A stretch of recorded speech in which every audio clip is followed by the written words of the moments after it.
I'm Tom Peters, and you're listening to Leadership Biz Cafe. Hi, everyone. I'm Tavi Nasir, and this is Leadership Biz Cafe, a podcast that explores some of the challenges and opportunities leaders face in today's increasingly complex, fast-paced, and interconnected global market. Leadership Biz Cafe is brought to you by Tavi Nasir Leadership, our leadership firm that provides both virtual and in-person leadership keynotes, corporate trainings, and consulting services that will help you to improve the way you lead. To learn more about our services and some of the companies and organizations we've had the pleasure to work with and what they've had to say about our work, visit our company's website at tavinasir.com. And while you're there, check out my award-winning, internationally acclaimed leadership blog as well. Well, I'm so excited to welcome a very special guest to my podcast, the one and only Tom Peters. If you spent any amount of time reading leadership books or listening to leadership podcasts, there's a few people whose names you soon become familiar with. And one of those names is Tom Peters, a self-described people and community-first maniac. Well, I did start off wanting to talk to Tom about what he's calling his final book, Excellence Now, Extreme Humanism. Our conversation touched on so many critical aspects of leadership today.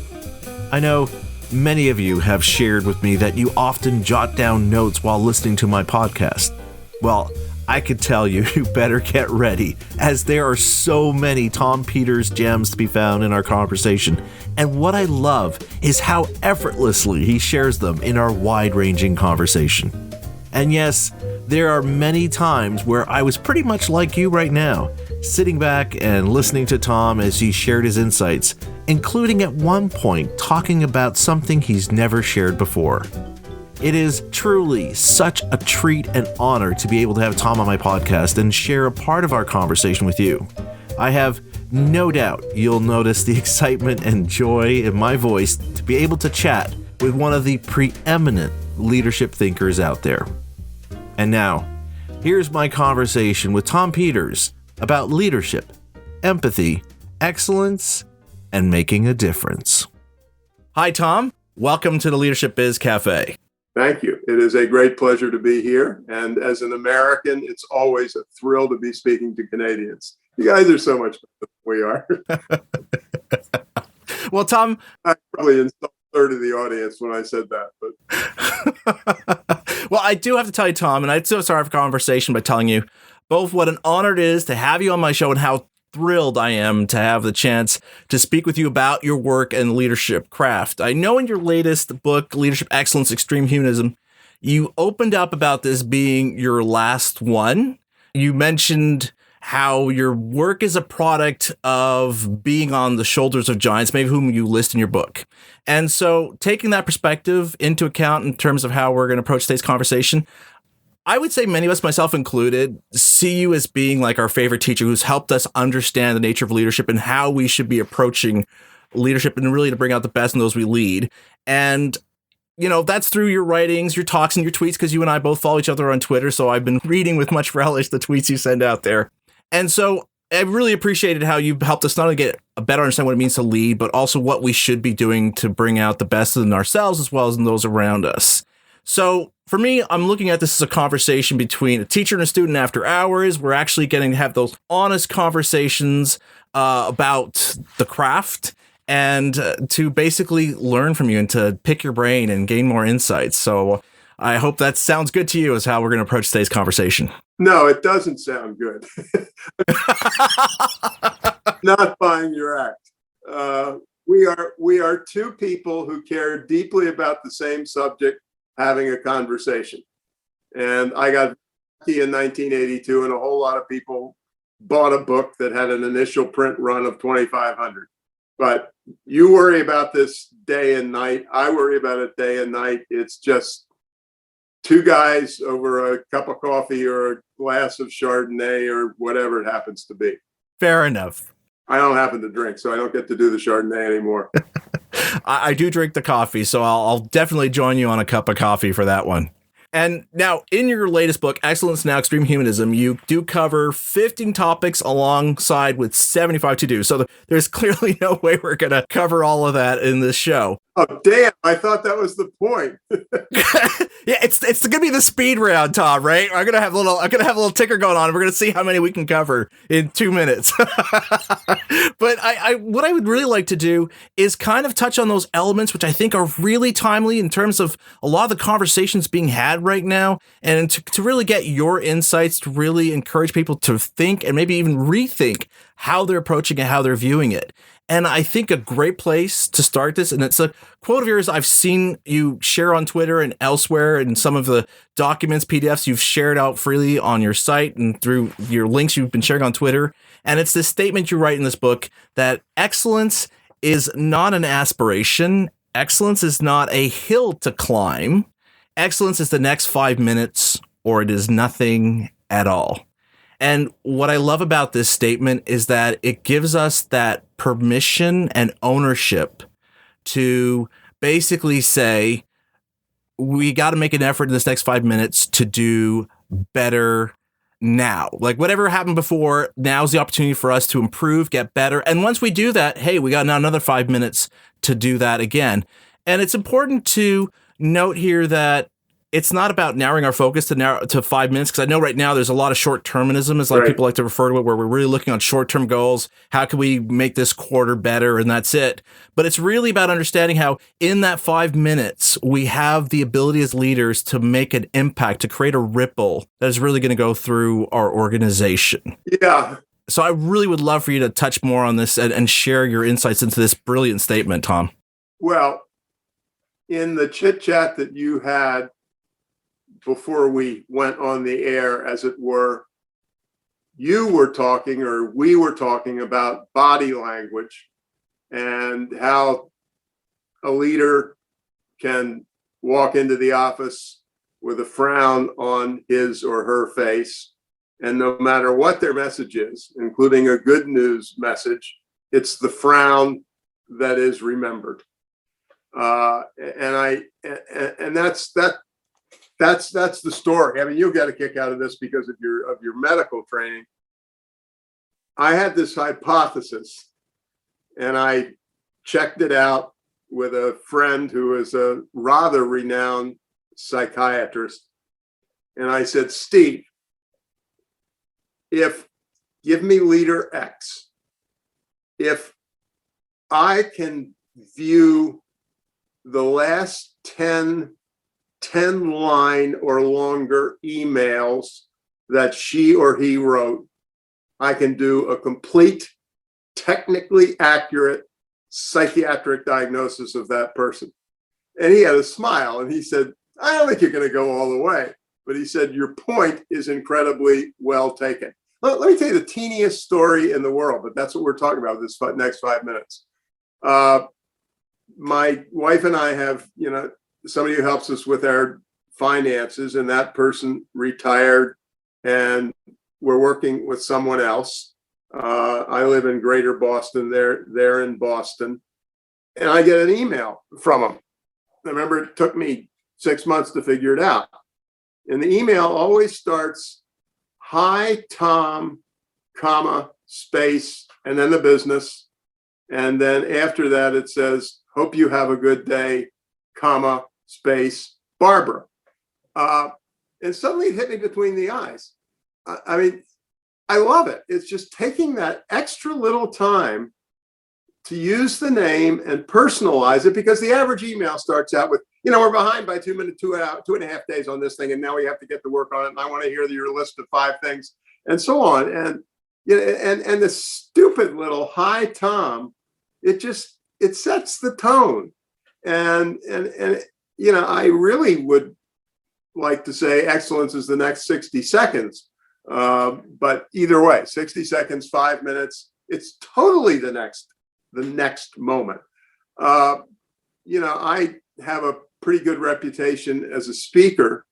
And I said to somebody, I said, there are a lot of people in the room who are always smarter than I am, but I think I'm one of the best at reading body language.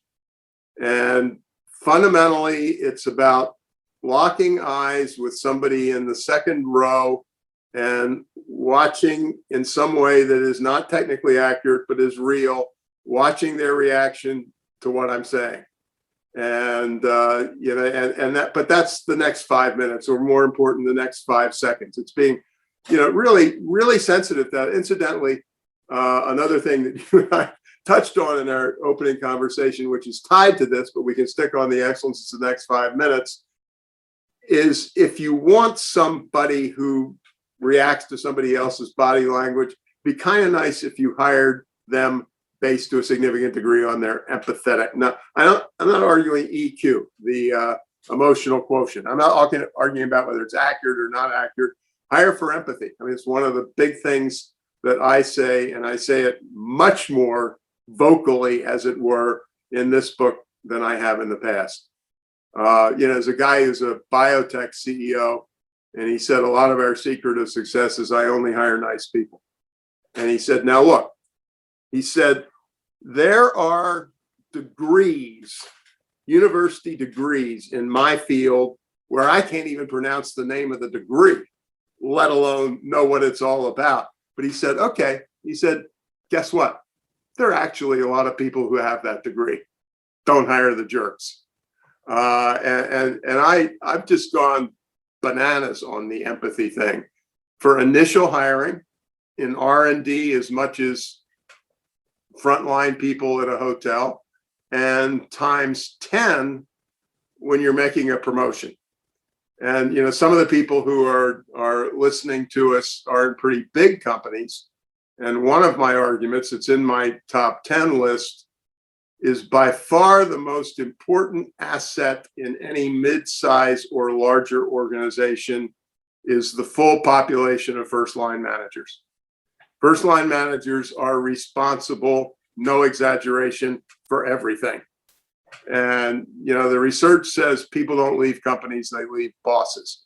You can at some level have a dishonest company, and if you love your boss, you're going to stay, or you can have an honest company, and if your boss is a jerk, the odds go way up that you're going to leave. But I've always believed in the empathy thing, but now I have become a raving, frothing fanatic on the topic. But it's, again, your next message. How do you start the message? Can we meet downstairs because we're having a problem with this deadline that's coming up this afternoon?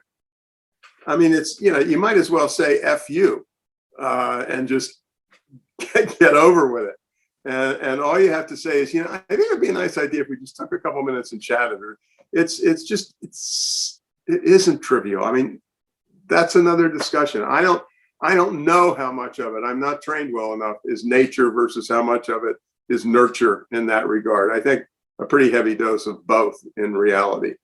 But excellence is the next 5 minutes. I'll go to my grave on that one as a top 5 idea. And the way you get long-term excellence is to really paying attention. I mean, another of my things that I use in the written word, the greater than sign. And the greater than sign for me is small is more powerful than big. It is a collection of those little moments. It is a collection of small improvements that changes the quality of our conversation or whatever it might be. I just get so tired of we need a blockbuster strategy to deal with this disruption that we're in the middle of now. Give me a break. It's like my view of artificial intelligence. I am not an expert. I have done a lot of reading, and this is not just because I'm a very old man, but I don't know where AI is going to be 20 years from now. But I know that to get to 20 years from now, first you've got to get through this afternoon. And or even if we do it in technology terms, to get to 20 years, you've got to get through the first 5 years first. And which is not to say to disregard the revolutionary impact, but it is to say, let's focus on getting the next thing right. Absolutely. Sorry, that was long-winded. No, not at all. I mean, I absolutely love how I can almost imagine people, because I've had people in my audience send me emails talking about how One, for example, is I used to go and listen to your podcast when I go jogging, but I kept stopping to jot down, oh, that's a really good point. I want to not forget that I was ruining his run times. So I can almost imagine when I ask that question, people are like, okay, great. What's the strategy I'm going to implement Monday morning? And then here we are. Here it is, folks. It's about being intentional of how we're showing up and demonstrating that empathy and not just thinking about ourselves. To your point, well, Tom, when you're sharing stories, when we send out those emails, we're not just thinking of ourselves of what it is I need from the other person. It is understanding I'm coming into their day. So I want to make sure, am I coming into their day?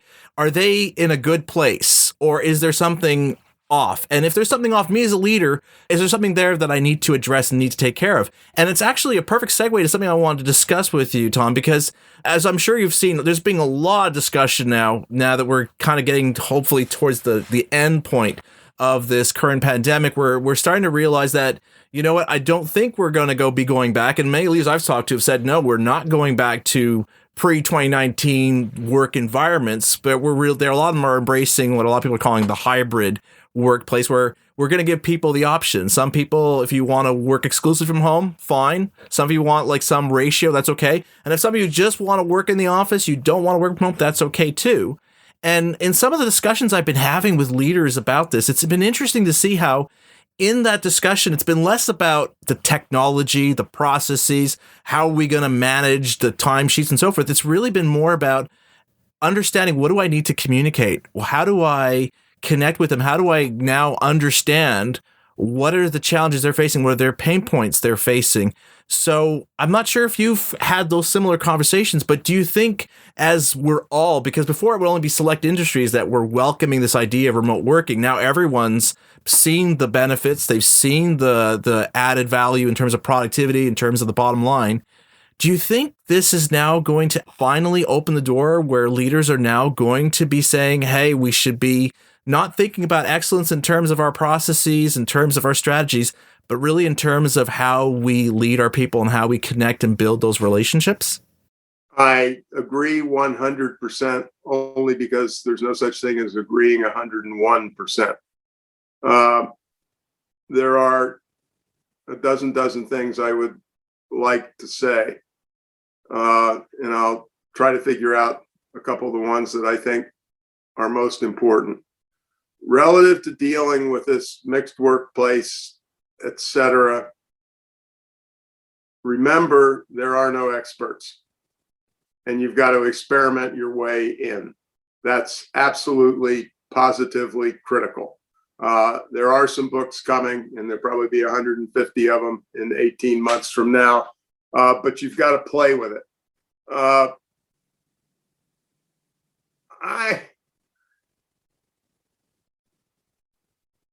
I think if the pandemic, and I haven't said this before, so I'm thinking out loud.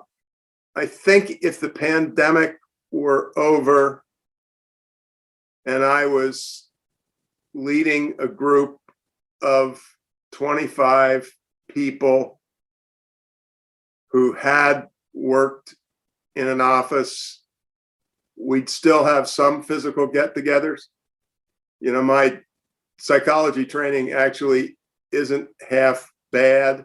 I remember a company I was working with years ago. It was actually an architecture company, and they built a new facility. And outside the men's room and the women's room, they placed chairs, little circle of chairs, or not chairs, but, you know, good chairs, comfy chairs. And they said, it's really one of the most important things for creativity is to have people have accidental conversations when they come out of the loo. And, you know, it's a funny one-liner, and it is a very deep point.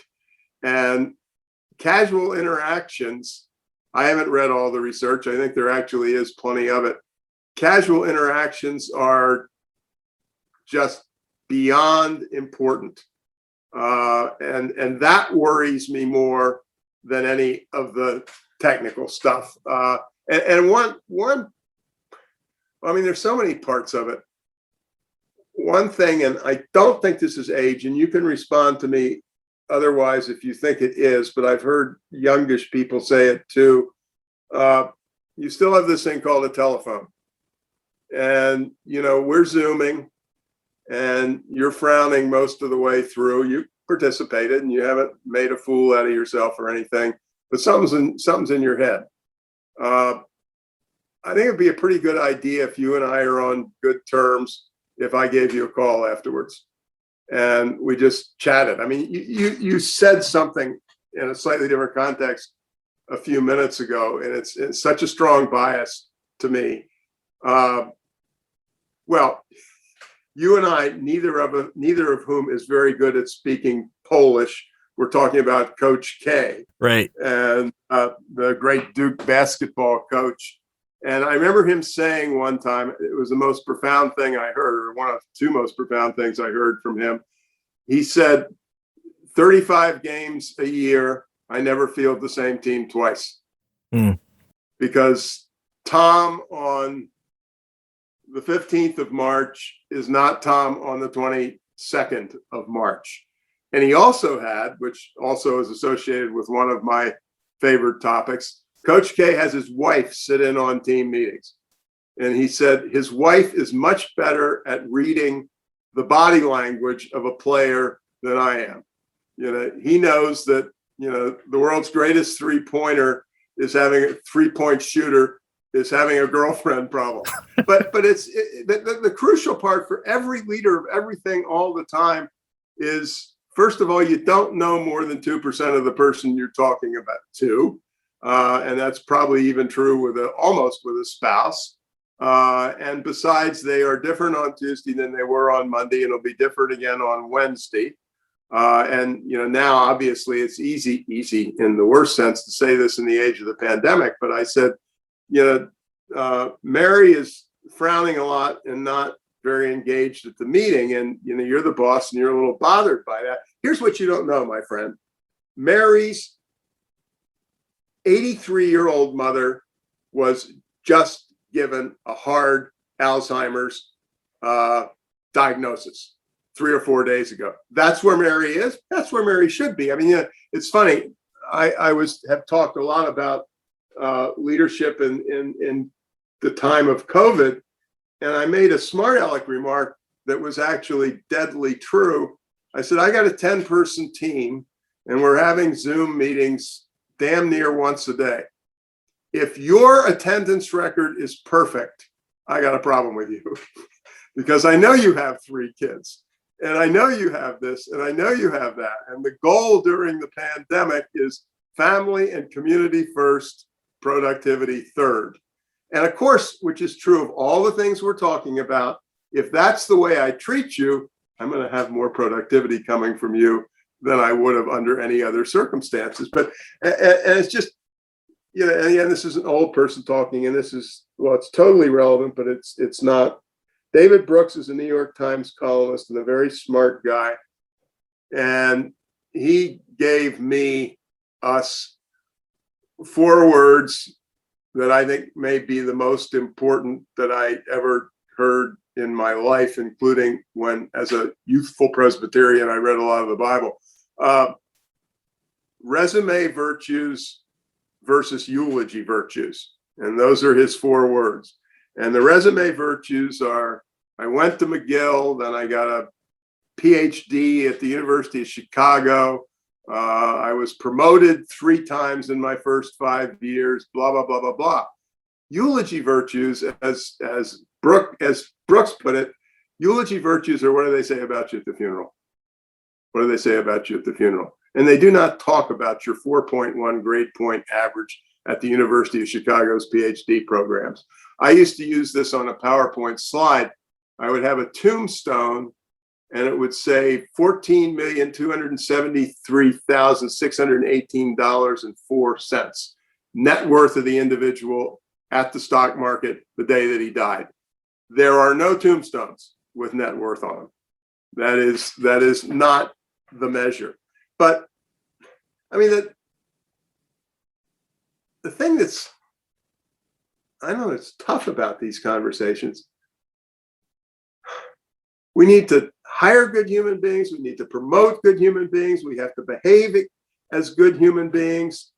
And then next time you look at your balance sheet, you'll find out it's a lot better than it was 6 months ago. My description, I think I used it in the new book. I said, my definition of a leader, and as I said when I wrote it, and I am using a very carefully chosen word, the definition of a good leader is that she or he is desperate for each of the 4 or 24 or 2,400 people who work for him or her to succeed and grow.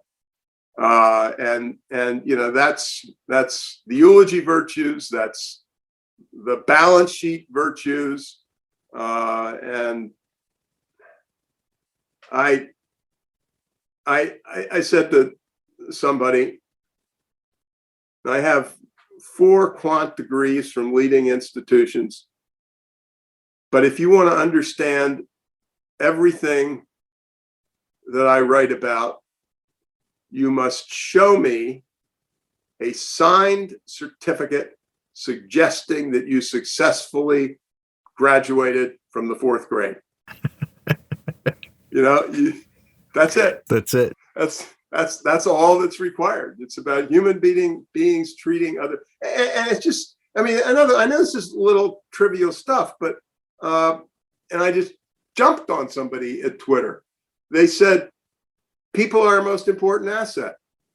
To which my response was, bullshit. People are not an asset. People are Tom or Dick or Jane or Mary or what have you. You know, an organization is its people, period. And that's as true if we are talking about Google as if we are talking about a 3-person appliance repair shop who lives in a little town next to me. I mean, I want to, and one of those, whatever it is, 50 or 75 things I do, I want to expunge the term HR from the English language. So here's the deal. I'm an only child. I'm born at 1:42 a.m. At 4 o'clock, my father, Frank Peters, is allowed into the birthing room. And he looks at my mother, only child, remember, first one. And he says, Evelyn, we finally have our own first little human resource. He does not say that. No. You know, look at the birth certificate. But I mean, that's what HR means to me. I'm not a human resource. I'm Tom. And if you want me to do good work, you'll treat me as Tom, not Tom the human. I hate it. And I love a lot of people who are in HR, and I always forgive HR people, and I forgive them because a lot of their bosses want them simply to want to be cops for, you know, human resource issues and so on. But I just despise the term. It makes it, you know, it sends tingles up my back, or, you know, what have you. I completely agree with you. And if anyone who's ever attended my keynotes might recall, in some of my talks, I bring up this point that as leaders, one of our responsibilities is to see our employees beyond their role, their title, their tasks, see them as the person. And I often share this great story that helps illustrate the value of that, of Nelson Mandela. I remember when he passed, everyone was sharing their own personal stories. And one of them was of this person who worked in a hotel, who said, I used to go when Nelson Mandela came and stayed in London, I would go and bring the meals up to his suite, and he would always welcome him. The first day he was there, he found out his name, and then every time afterwards, he would always greet him with a smile, with his name. Suddenly he started knowing more about his family. Oh, how is your wife doing? Did she get that thing at work, and so forth? And this is Nelson Mandela. But the kicker came is that one time when he was coming in to deliver a meal, he asked, oh, please come in. He walks him into the living area of the room, and he says to him, look, let's say his name's William. I would love to introduce you to the Prime Minister of the UK. I love it. I love the reaction I see from the audience, because I give that pause so that they realize, oh my goodness, here is someone who is a citizen of the United Kingdom being introduced to the leader of his country as though they were peers by Nelson Mandela. Oh. Because for Nelson Mandela, look, your role is important. You're helping keeping this building, this hotel going. The reason I'm staying here is because of the quality of care you're providing me in between the meetings I have to attend. Why wouldn't I want to show that appreciation and show here is someone else who is also serving people? He just happens to have a larger mandate, but he's doing the same kind of work as you are. And so I'm wholeheartedly agree with you on that. No, I love the Mandela example. There are a couple of other, another piece of it, which is back to body language, is somebody who was serious said when he was elected president, they said the entire election was about Mandela's smile. And he had the world's greatest smile. And with a smile like that, you knew he wasn't about to go out and start a civil war, among other things. But, well, yeah, it's funny because the same book, I remember reading, and this was, it's a perfect example because the one I remember is when he was in prison, the justice minister somewhere late in the prison term came to visit him and have a discussion. And since Mandela is obviously an incredibly high value prisoner, he was brought in with 6 guards surrounding him. And so, you're the justice minister, and we begin to chat. And Mandela says, "Oh my heavens," he said, "I am remiss, Mr. Minister. Let me introduce you to these gentlemen." And he knew them all by name. And so he goes around with the 6 prison guards. And it was not an act. Mm-mm. It was not an act. I mean, it's a different discussion. Because we don't have a million years. I'm going to hire for empathy and promote for empathy. But I come into a place where that hasn't exactly been the way of life. How much of it is trainable and how much of it has to come from the genes? And it's a much longer discussion. I think it's very genetic and very trainable. I don't have any problem with having it be both ways. I think if people treat each other well, then even the stinkers in the room will come a long way over a period of time. But I want to hire for empathy. And so you say, what do we do with all the non-empathetic people? I say, we'll have to deal with that in the next episode. Well, the thing is, though, Tom, there's a keynote I do about my book, and I talk about compassion. And one of the things I say that's key to driving compassion, cultivating compassion organization, is tapping into our empathy. And I do point out how neuroscience studies have shown we're all hardwired to express empathy. And I tell people, like, look, think about when a natural disaster happens, not in your state, not in your city, not in your country. And there's these calls from the Red Cross. Look, we're looking for donations. We're looking for whatever. And people will go, and suddenly there's always an increase in blood drives. No matter where it happens, even though for most people, they probably realize it's not going to necessarily go to the area that's been affected, but people feel I want to do something. And it's consistently happens around the world. Whenever there's a disaster that gets publicized, there is this uptick in blood donations because people feel this need to want to do something. Yeah. We all have it. So I agree with you that it is genetic. I think it's a muscle, though. And I think what happens is that over time, we're taught to remove it. We're taught that it's not a good thing. And so we put it aside. And so, but I think some people, for whatever reason, they retain it. Either their environment allowed them to, or they had a belief, an internal belief that, no, this is important. So I do think for those who are thinking, okay, but I don't really feel like I'm empathetic. And to building on the point that you were sharing earlier about the eulogy and the different types of criteria, there's an exercise I do in some of my workshops where I tell people, I want you to think about that leader you worked under who really brought the best out in you, and who, if you wanted to aspire to be a leader, that's the role model you'd want to be. I want you to write 10 things, if you can, or more if you want, of what are the things that they made you feel about yourself, about your capabilities, about your competencies. Write down at least 10. If you got more than 10, go for it. I let them write all that. And some people write like 20, 30. They're just going furiously. Yeah. And I see people's reactions as they're making that list. People become animated. They're chatting among themselves. They're getting excited. There's this positive surge of energy. I say, that's great. Okay, now we're going to go to the next page. Here, I want you to write over the last 5 years, what was your return on investment and what was the annual earnings this leader attained? I'll give you 5 minutes. And then I just see people looking at you going like, oh crap, I don't know. I don't recall that. And so I tell people, like, the reason I'm giving this exercise is to demonstrate to you that what's going to matter in terms of how you lead others is not the annual earnings. Oh, well, we got an uptick in our market share by this much. It's how you made the people around you feel about their sense of their contributions, about their being belonging to this community, this organization, and the value that they are creating, maybe for their coworkers, but also for those your organization serves through your products and services. This is how you make this impression that years later, when someone thinks about working for you, as you being their leader, this is what they're going to remember about you. And it's amazing how everyone comes out of those conversations saying, it completely pivots how I look at my role now. I'm not looking at it in terms of what I used to, those metrics, those spreadsheets. I'm now thinking about that conversation I had, and I was really curt. And I'm almost dreading what they think of me now. And I said, good. And now you've given me the tools to say, you know what? Excellence is the next 5 minutes. So use these next 5 minutes and change it. Amen.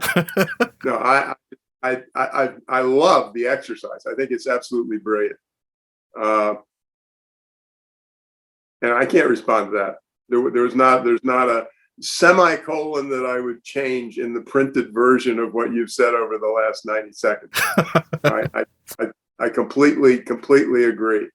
Well, you know what? It's kind of leading me into another thing that you talk about in this book. And that's really at the heart of when we talk about excellence. And it's what we've been basically talking about, which is the betterment of people. That it's about improving the lives of both your employees and consequently those who benefit from your products or services.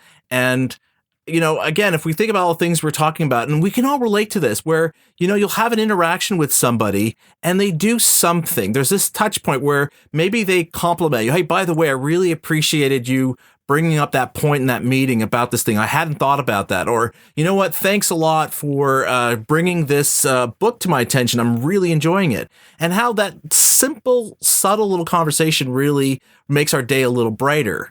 And there's many examples actually out there of organizations that have embraced this idea of betterment people. And one of mine's go-to is that's been on my mind actually the last few months is Zappos with their mantra of delivering happiness, which is also the title of the late Tony Hsieh's book. And it evokes a lot of things that I've read in the numerous studies that have proven that when people feel like they're making a difference, that their work matters, they're so much more engaged and empowered to bring their best efforts to the work they do. And I know this has been one of your frustration points that in spite of all these studies, in spite of examples of organizations that are thriving and doing so well, we still see companies that, despite making substantial profits, especially over this past year, with all the restrictions brought forth by the pandemic, everyone was afraid of all this economic losses. There's been so many companies that have somehow managed to turn a profit and even exceed expectations. And yet we see many employees in those organizations struggling to make ends meet because of anemic pay wages over the last few decades.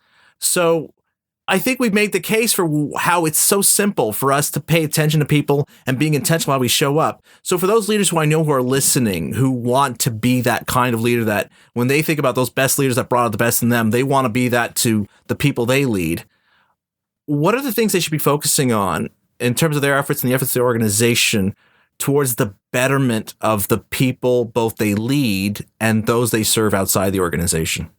Well, one thing I might do is refer people to a book that I would highly recommend more than my own. A guy by the name of Matthew Kelly wrote a book called The Dream Manager. And he said, everybody has a dream. And it was the book was in theory not based upon any particular organization. In reality, it was. And the organization he based it on was a housekeeping organization that did housekeeping in hospitals, hotels, et cetera, et cetera, et cetera. And he said, everybody has a dream. There's that frontline woman in housekeeping. She has 2 jobs, if not 3. she is a single mom with 2 kids, but she's only 32.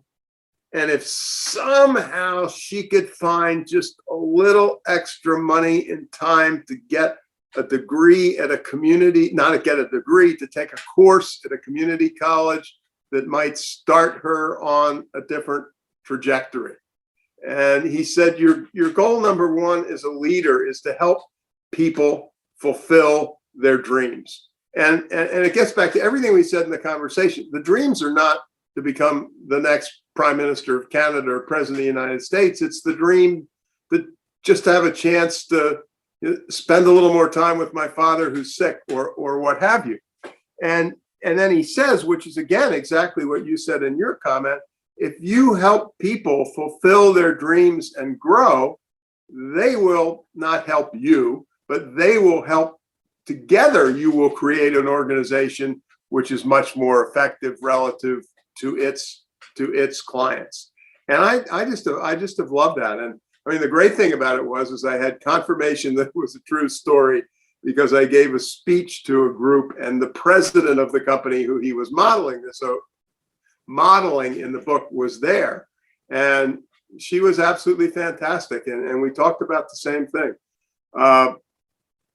People don't want, they don't want the moon. They want to be treated as adults. They want to be helped a little bit in moving forward. It's that's the great frustration. And that we're not asking for the moon, and we're not asking for them to make a donation to make sure that all 3 of your kids go to McGill University or, the University of Michigan or what have you. It's just basic human decency. And I mean, I did this thing because I do have a new book. And when the pandemic started picking up speed, my wife was doing a lot of helpful community things, and I was sitting on my butt. And my colleague, Shelley Dolly, who you have met on the screen, and I were talking about it. And I said, I know this sounds silly, and maybe it even sounds arrogant, but I want to volunteer to go on podcasts to talk about leadership in times of COVID. And I don't even know where this came from. We put it as a second page in the new book. And I developed what I called the Leadership 7 COVID-19. Be kind, be caring, be patient, be forgiving, be positive, be present, walk in the other person's shoes. And it's always possible. Mm-hmm. And it doesn't start in the next 5 minutes. It starts in the next 30 seconds. I said, all you need is that 3rd grade certificate to understand this. It's not, I mean, the good news, you have a technical degree and I have a technical degree.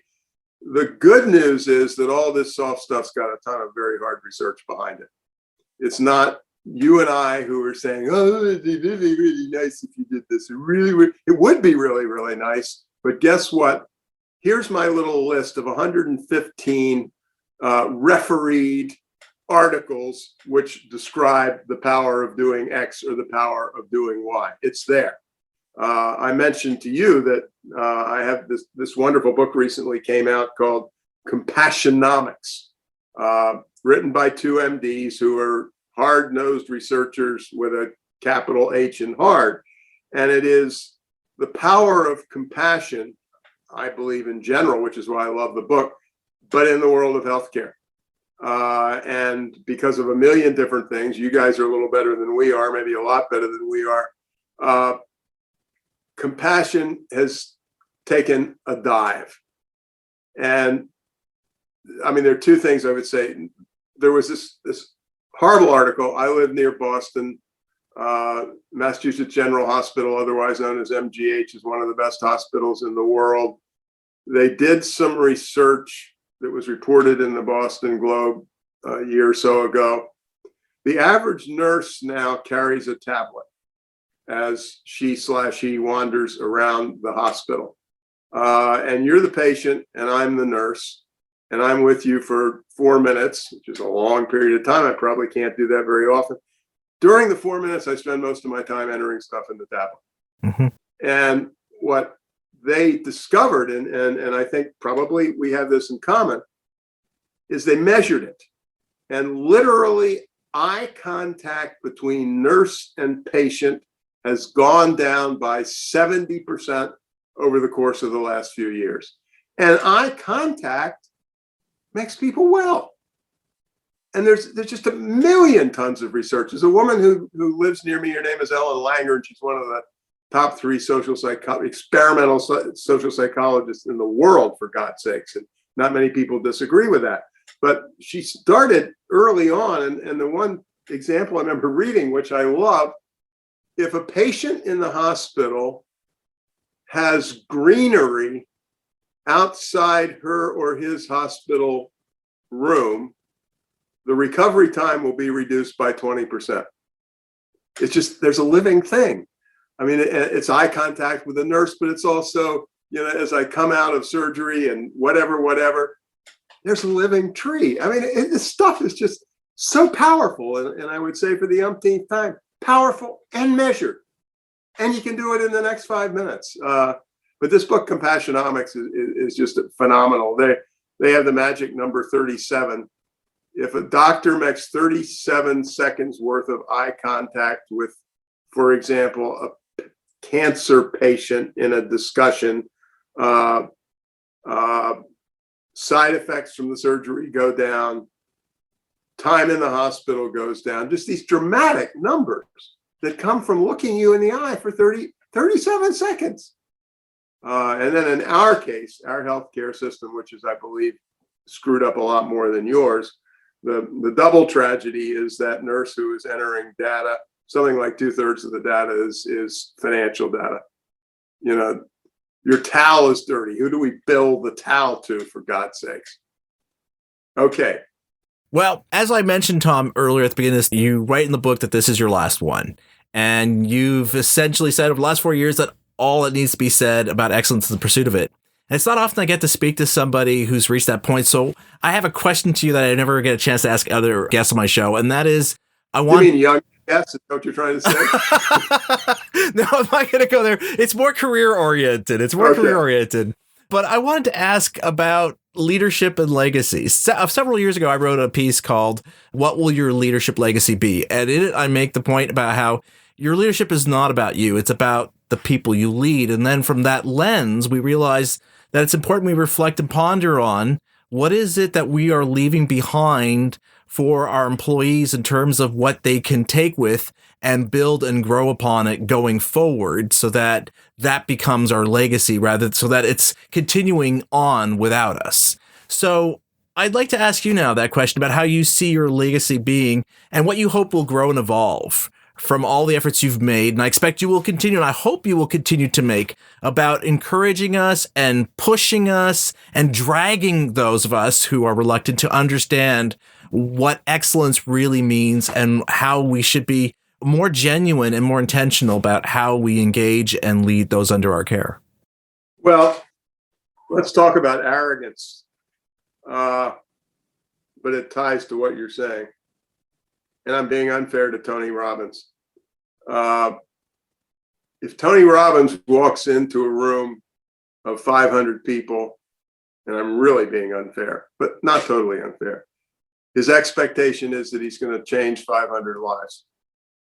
If I speak to a group of 700 people, and 4 of those people walk out of that room with a little more commitment to the people stuff or what have you, I have had the most fantastic day of my life. And the really funny thing is, if I met those 4 people, what I would find is they agreed with me before I came in the room. All I did was remind them.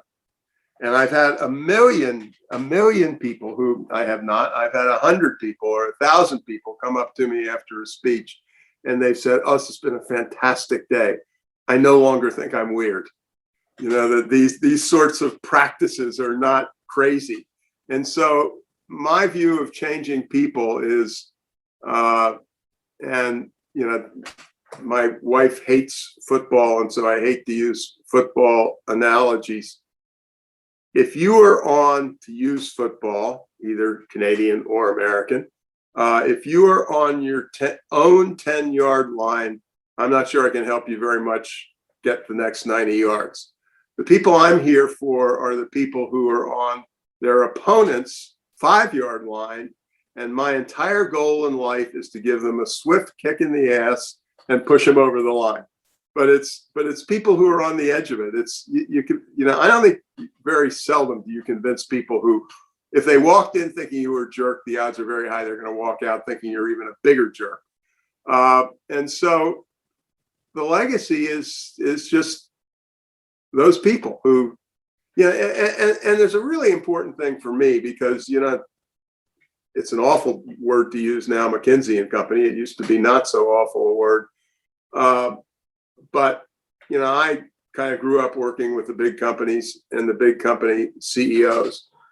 I don't save much, but I do have a few boxes of letters that go all the way back into In Search of Excellence. The letters I love are not the letters from a CEO. In fact, if I never got another one, I would be a perfectly happy camper. The letters I love come from a high school principal or a fire chief in a town of 9,000, or somebody who's running a small shop somewhere. I mean, first of all, and again, well, the analogy is perfectly fine with Canada. In the U.S., well, my people, the management guru class, primarily writes about the Fortune 500, and the Fortune 500 in the United States employs 7.5% of us, meaning 92.5% of us are not associated with Fortune 500. And the essence of business is not the Fortune 500. It's the 5-person companies, the 10-person companies, the 2-person companies, and relative to all the things we're talking about, you can make a dramatic difference in a very short period of time in places like that. But the legacy is those who you touched at the right time, who started on a different trajectory, and maybe they made it, maybe they didn't. It's just to be helpful.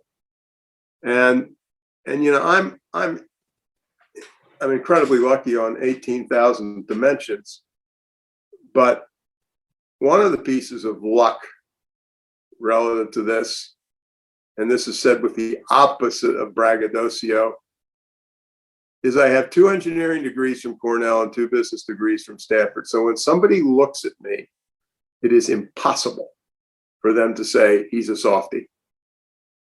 I can out-quant the quantiest quant in any bloody room in the world. So don't tell me that this is coming from a pussycat somewhere. I am a miserable, hard-ass son of a bitch who was taught by a guy who got his statistics PhD from Chicago at the age of 21. And it's just, well, anyway, you be helpful a little bit.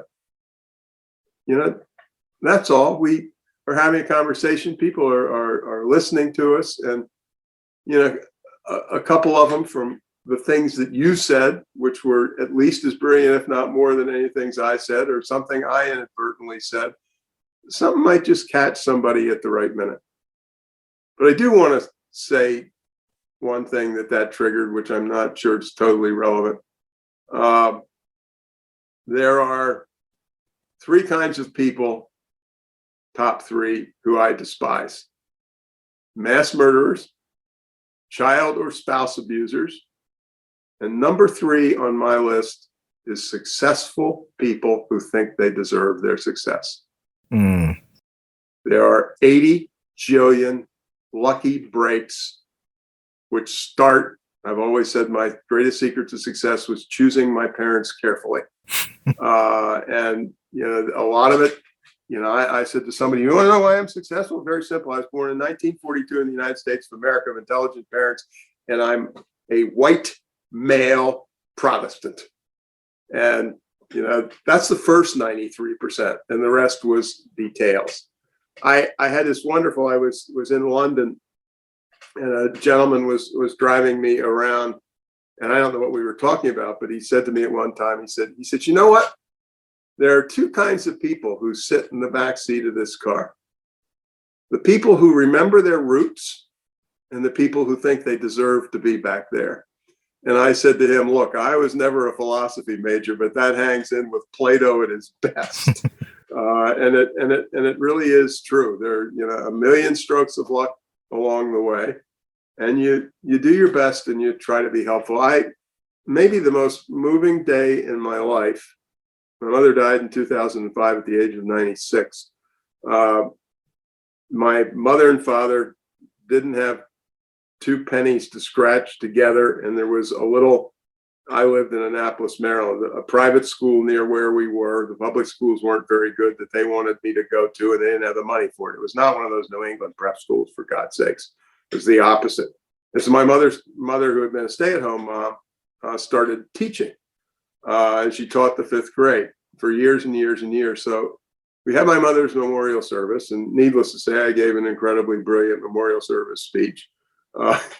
And which is probably all the fancy stuff. But the whole thing for me was, after that formal part was over, I was surrounded like a rugby scrum with dozen, 2 dozen, felt like 102 dozen people, a lot of them in their 40s or so, and they had been my mother's students in the fifth grade at Pasadena Elementary School.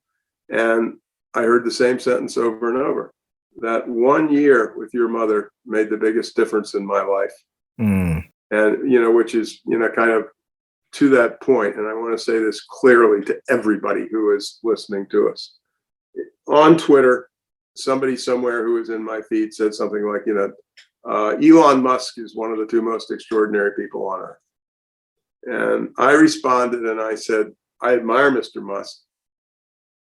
I admire him almost as much as I admire a truly committed third grade teacher who for 20 years has been dramatically changing the lives of 25 kids a year. I said, Musk can take second, but she gets first, or he gets first, as the case may be. That's the real deal. That's the real deal. So. Absolutely. Tom, there's so much I want to talk and ask you about, and I really hope I get the chance to have you on my show again. I'm just, as I said at the beginning, this has been such a treat for me. Like so many people, I've been inspired by your writings, by your work on leadership, by your challenging so many of us to rethink how we view leadership, that it's not really about, getting those accolades, getting those rewards, getting those public recognitions, but really, how are you helping those you lead to be successful, to bring their best efforts, and ultimately to create value that benefits everyone and not just a select few. So I just really appreciate you coming on my show and sharing your insights. I know this was your last book, but I hope you're still going to be out there pushing us, challenging us, getting us to, as you said, you're a hard science guy, but you're pushing the soft stuff because it's the message we need to hear now more than ever. And anytime you want to come back on my show to push it, I would absolutely love to have you on it, because this has been a genuine joy, truly a joy to have you on my show. Well, I want to return the comment and say the conversation has been a genuine joy for me. I can't remember the last time I had this much fun is the wrong word. Just challenge is the wrong word. It's a great conversation, and whatever you think you may have learned from me, I learned at least as much and maybe more from you. So it was a good deal for both of us, and I would love to come back is the answer. Wow.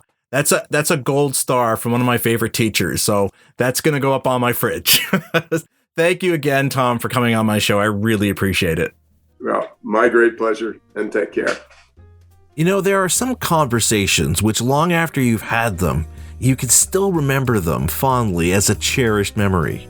Without question, This conversation I had with Tom fits that bill, especially hearing again those wonderful comments he made at the end of our conversation. Now, I'm curious to hear what were your favorite moments of inspiration and reflection that Tom shared. And if you'd like to see some of my favorite insights Tom shared with me, as well as read that article I mentioned to Tom near the end of our conversation, check out the show notes for this episode by visiting the podcast page on my website at tavinasir.com/LBC. And that's a wrap on this episode of Leadership Biz Cafe, brought to you by Tavi Nasir Leadership. Now, if you enjoyed learning about this or other insights I've discussed here on my leadership podcast and you'd be interested in having me share them with your employees, I'd like to invite you to fill out the contact form on our website at tavinasir.com so we can start that discussion. You can also check out my speaking page on our company website to learn more about my speaking services and the kinds of topics I cover. In the meantime, I'd like to encourage you to share this or other episodes of my podcast with your colleagues and employees. The easiest way to do this is to simply share a link to my show's podcast page at tavinasir.com/LBC. And don't forget to subscribe, rate, and review my leadership podcast on your preferred podcast platform. And with that, I'm Tavi Nasir, and you've been listening to Leadership Biz Cafe.